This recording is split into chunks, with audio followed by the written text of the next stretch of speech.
Hello friends, Casey here, and I'm here with a new video just like I promised. As you can see from the title, today I'm going to be talking about a Zelda game that pretty much took everyone by surprise, and that is Hyrule Warriors Age of Calamity. I literally fell in love with this game almost immediately when it was announced, and when it was released, well, let's just say I didn't really get anything else than during the first 2 weeks after it was released. Everything about it was just so amazing. The gameplay, the characters, the music, all the twists, and it was just a huge step up from the first Hyrule Warriors. Love that game though. I could go on for days how much I actually love this game, but that is not why we are here right now. Probably most of the people who have played this game have heard that people have found some interesting things when data mining this game, which has sparked speculation for possible DLC in the future, which is most likely gonna happen, especially if looking at the first Hyrule Warriors, which had a huge amount of DLC. Another fact to support this is that when the game was up for pre-ordering, the Lucky Ladle was given for those who pre-ordered it. And in the details it said that the Lucky Ladle might come back as DLC. And same thing was with the Training Sword. But what kind of DLC could they have in store for us? That is exactly what I'm going to be speculating in this video. Also, side note, none of this is actually confirmed. This is just me rambling and speculating and doing some wishful thinking. So enjoy! Also, spoiler alert, I am not holding anything back, so if you haven't played the game or watched anyone play the game and are still planning on doing that, stop watching this video right now, because otherwise I'm going to be spoiling some important parts of the game for you. So now that that's out of the way, let's get started. So what would the DLC include? It would most likely be similar to the DLC packs in the first Hyrule Warriors. So what was included in those DLC packs? They included new characters, costumes, weapons, maps, and sometimes new modes and scenarios. So Age of Calamity could possibly be getting DLC packs just like the previous installments. So let's first start with the characters. It is basically pretty much confirmed that Pura, Robbie, Aster and Suga are gonna be included in the game as DLC, since their voice lines were found in the game's files, unless they are scrapped content, but I really hope that is not the case. All four of them already have official artwork, and Aster and Suga even have a sprite for the storytelling cutscenes, and only playable characters have those, so they are a pretty solid case. But it is still kinda confusing why they weren't added to begin with, especially Suga, since Koga joined the team, so it would make the most logical sense if Suga joined too. But it could be possible that Suga was killed by Aster when he and Koga started fighting him, and Suga was killed and only Koga managed to escape alive, cause after that we see nor hear anything of Suga. Well, until the secret ending credits. So I guess he is alive? But that still doesn't explain why he wasn't added to the game as a playable character. In Hyrule Warriors, the villains Sia, Volga and Viscero were added as a free update a month after the game had been released, so that could also happen with Age of Calamity. Well, it's already been a month since the game was released, so I guess they're gonna do it later, I hope. But yeah, that would kinda explain Aster, but Suga is still confusing. If Koga were not added to the base game, it would make perfect sense, but now it's just plain confusing. Explain! Suga and Aster also have weapons and movesets, so there is really nothing stopping them from being added. Unlike Pura and Robbie, who just run into enemies. Heartbringer Ganon is also a good candidate for being added as a playable character, since he already has his official artwork in the gallery and a weapon and movesets. It could also be possible that he could get his own separate mode like Ganon's Fury, where he fights strong enemies and is able to summon the Blight Ganons. But on the other hand, that mode is kinda similar to the Divine Beast mission, so I don't know about that. For completely new characters, we would have to look at Breath of the Wild since there aren't any more significant characters in Age of Calamity which could be added. Well, maybe except for one.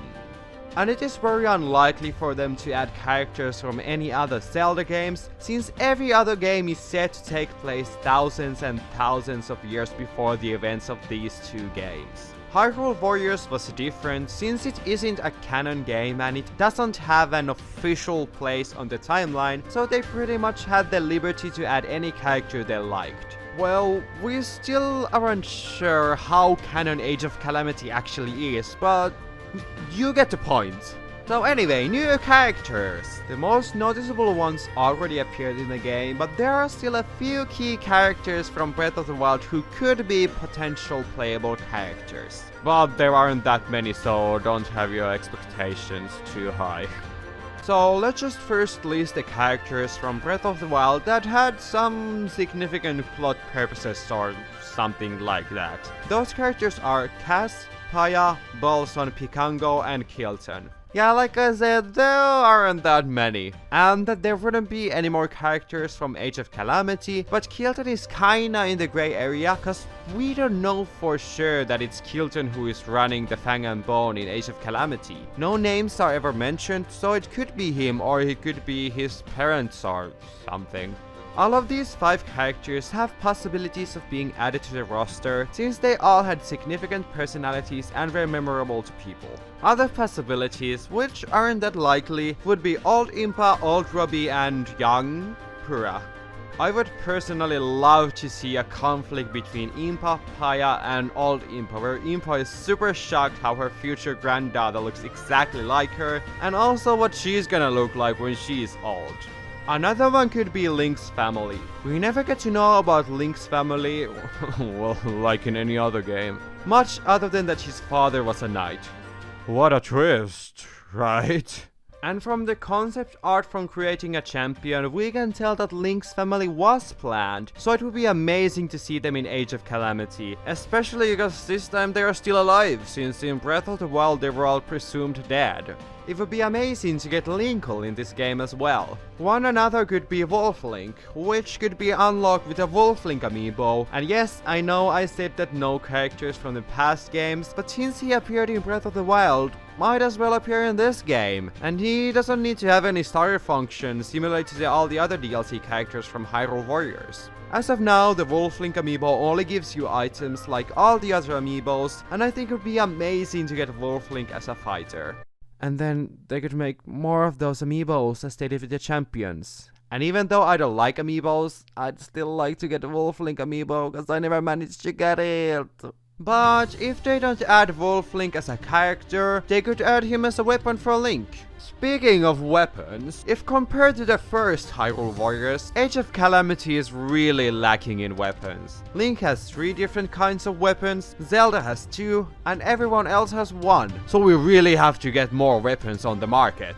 And for the weapons, we really don't have that many new options either. But since weapons are not as significant as characters, so they could very well take the liberty to bring weapons from other Zelda games for the characters. But I'm going to be focusing on those that have more possibilities of being added. And most of those are the ones that made an appearance in Breath of the Wild.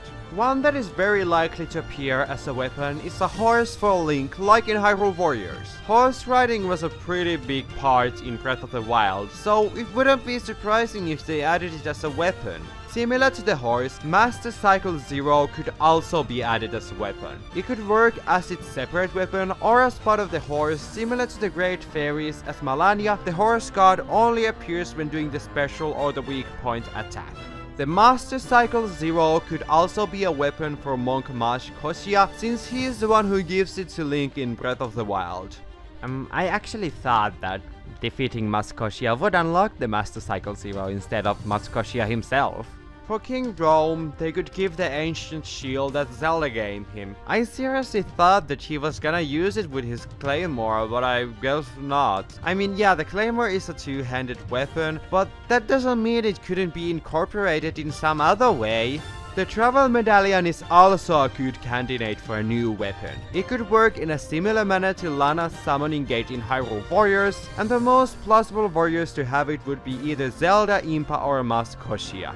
As for the weapons for the new characters, there are some pretty clear options and some that aren't. Like I mentioned before, Suga, Aster and Harbinger Ganon already have weapons, so we don't need to focus on them, but Purah's and Robbie's weapons aren't that clear. At one mission in Age of Calamity, Purah has a torch with a blue flame, so that could be a clue to something. I know it's a bit of a stretch, but it is kinda our only clue here, since Purah didn't even have any kind of significant weapon or item in Breath of the Wild, which could be just added to Age of Calamity. So maybe she could create a weapon for herself from the blue flame and use fire-themed attacks similar to the Fire Rod in Hyrule Warriors. Robbie's weapon could either be the backpack thing he has, or he could use the ancient oven in some way. It would be really cool if both of these two Sheikah researchers would use the blue flame as their weapon, since it is their power source in Breath of the Wild. As for the other new possible characters' weapons, Cass would definitely use his Medallion, which would actually be the first music-themed weapon, which is kinda surprising since Hyrule Warriors had a lot of those.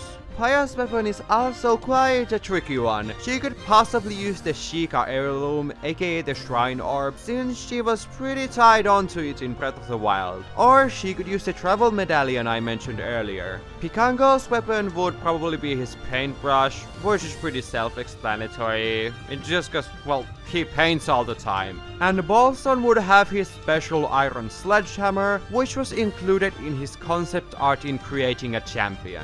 Kilton is kind of a mystery too. One possible option would be the spring-loaded hammer, since he sells it in his shop, but it is a weapon for Link, so he is probably not going to be using that. But he could be using his air balloon shop in some way similar to Tingle in Hyrule Warriors. He could just ram enemies with his whole shop. And lastly, Wolf Link would just have the Shadow Crystal, and Link will most likely crossbows. This time we already have 2 bow users, well 3 if you count Link. But it would be really interesting to see one who cannot fly and has 2 bows instead of 1. And now let's move to the costumes! Hyrule Warriors had a huge amount of costumes. Most of them were just recolorings, but actual different costumes were included, such as Ocarina of Time Impa costume for Impa. So if any new costumes were added, new color schemes for characters would be most likely added too. And some of those would be Ocarina of Time and Twilight Princess Goron color schemes for Daruk and Yunobo, and maybe even a Darunia costume for Daruk. And Ocarina of Time and Twilight Princess Zora color schemes for Mipha and Sidon. And as for costumes, Naburo's outfit for Urbosa, King Daphne's outfit for King Rome, Ocarina of Time, Skyward Sword and Hyrule Warriors costumes for Impa, even though they seem a bit unlikely since Impa has a completely different design compared to her other incarnations, but if they will not release the costumes, they could give her different color schemes based on those outfits instead. Other ones would be Ocarina of Time, Twilight Princess and Skyward Sword outfits for Link and Zelda like in Hyrule Warriors. These costumes already appear in Breath of the Wild for Link, so it would make perfect sense for them to appear in Age of Calamity too.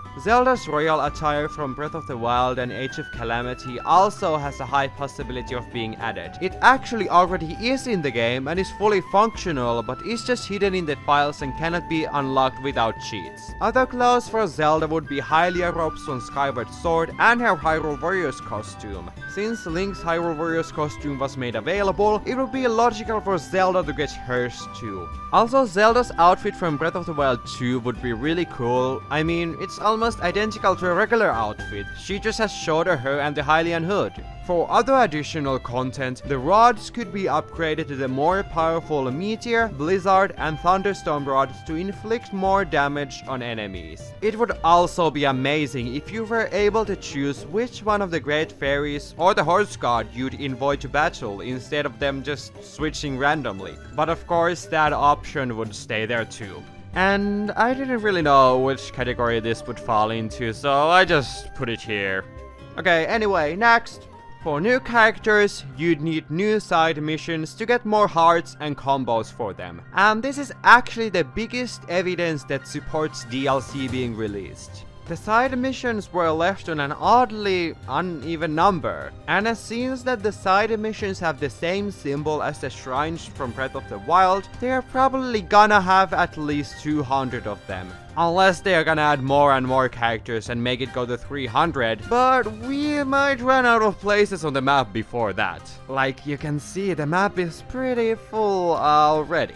New story missions are also most likely going to be added, but what would they be? Similar to Sia's tale, we could get Aster's tale, which would reveal his origins, how he came in contact with Ganon, his powers, and how he is related to the Gerudo tribe. Another one could be another conflict similar to the Hyrule Warriors Wind Waker arc, which happened after the main story, and the new warriors could be summoned from the alternative timeline once again to help settle the matter. Separate from that, if Old Robbie, Impa, and young/old Pura were to be added, they could also have a separate storyline, and a story of Robbie, his first love Cherry, and the creation of the ancient oven. Continuing with the Sheikahs, a story with Cass's teacher would be amazing. In Breath of the Wild, many hints are dropped about him, but we never really get to see him or anything like that. The only thing we know is that he was a Sheikah poet who lived in Hyrule Castle, loved Zelda but hated Link, was there when Link almost died and gained respect for him, and composed the shrine songs for the hero but passed on before Link wakes up from his slumber. He could also be a possible new playable character then.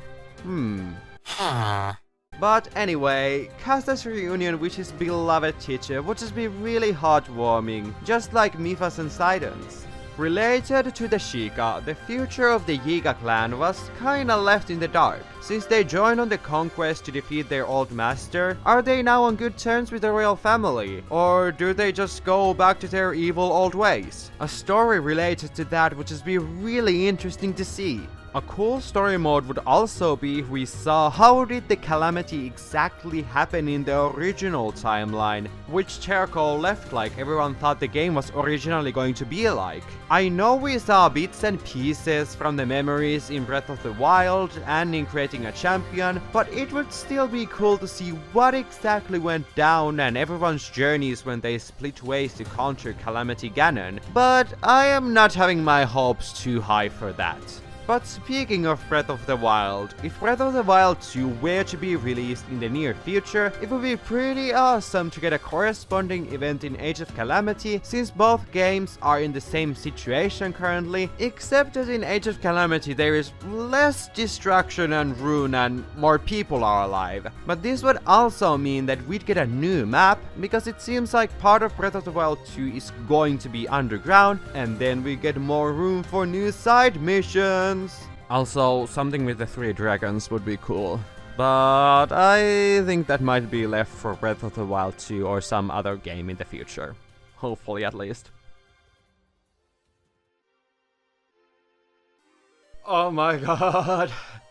I've been working on this video day and night and I finally got it done right before 2021 like I promised. I hope everyone has been able to enjoy these holidays in this utter chaos, and I wish everyone a happy new year. Let's all hope that 2021 will bring a wind of change for the better. Also, what did you think about my predictions or speculations? Are they any accurate at all? And what are your ideas for possible DLC in the future? Make sure to tell me in the comments. And I hope you have enjoyed this video, and make sure to leave a like and subscribe because it really means a lot to me. Have a lots of love and I'll see you in 2021. Bye!